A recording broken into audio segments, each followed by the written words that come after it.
years by Beryl Weiner, one of our former presidents, whose health no longer permits him to attend. I did want everyone to know that I visited with Beryl this past Sunday, and he did want you to know how much this organization and this work has meant to him. While not wanting to be redundant, I thought I would begin by repeating the introduction I used last year. D'var Torah literally means a word of Torah, and it's come to mean a short commentary of the Torah portion of the week, preferably related to the current subject. Since the mission of the Jewish Education Loan Fund is to help those who have financial needs in pursuing knowledge, it is particularly appropriate for us to start the JELF annual meeting with a study of a passage from the Torah. Now, Talmud comments, study is necessary in order to teach, and elsewhere we are told that study leads to action.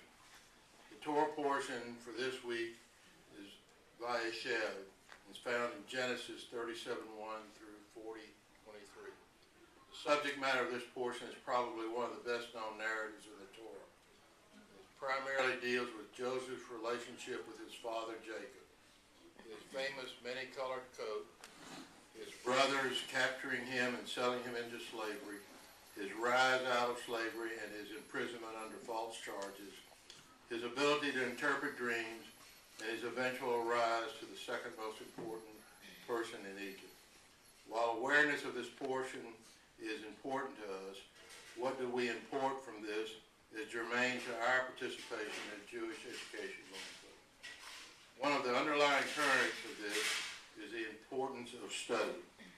In the weekly D'var Torah, a project of Lelamed, is stated by Rav Kaminsky, explaining that Jacob had taught Joseph all that Jacob had learned at the yeshiva of Shem and Eber. According to this commentary, Jacob loved Joseph more because he had learned more than his brothers.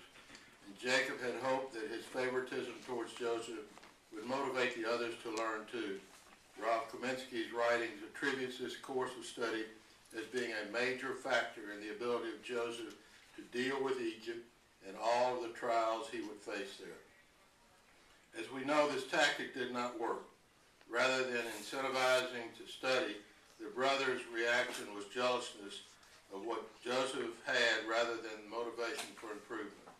We are told that the study and training that Joseph had received from his father's tutelage enabled him to survive in negative environments. The insight and understanding that he had developed through study had enabled him to help himself by helping others. It was not by might or worldly possessions that he gained his power and importance. It was not by cunning and intrigue that he rose to the second highest position in the country.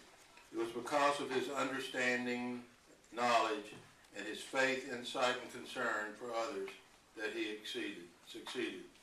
While his brothers contemplated fratricide and did, in fact, enslave their blood for money, we learn in the subsequent parashah that Joseph, rather than succumbing to the human trait of vengeance, invoked his duty as a Jew to his community by confidentially providing for his people. In today's parlance, Joseph's actions in Egypt would be a case study of the Jewish concept of tzedakah. As we know, the accepted wording for financial help in the Western world is charity, the derivation of which comes from the Latin word meaning affection, and philanthropy, the derivation of which comes from the Greek word meaning love, both of which deal with feelings of love and compassion. Judaism, on the other hand, does not deal with emotions, but it rather imposes on us the duty to deal justly with the people and their needs.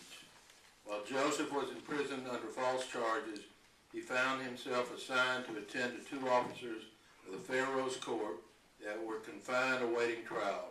One morning when he saw them distraught, he understood his obligation to try to offer help.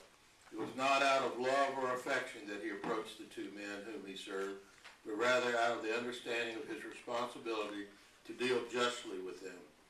Although he had nothing of tangible value, he freely gave what he did have, his ability to interpret dreams. So what does all this mean to us as we sit here tonight? Are we here simply as fiduciaries for funds that have been put in our trust to help others? Or should we be active contributing participants? Daniel Rothner in the Jewish philosophy of philanthropy asks, Why should a person have to give money if she does not feel emotionally compelled? The answer can be found in the Hebrew word tzedakah.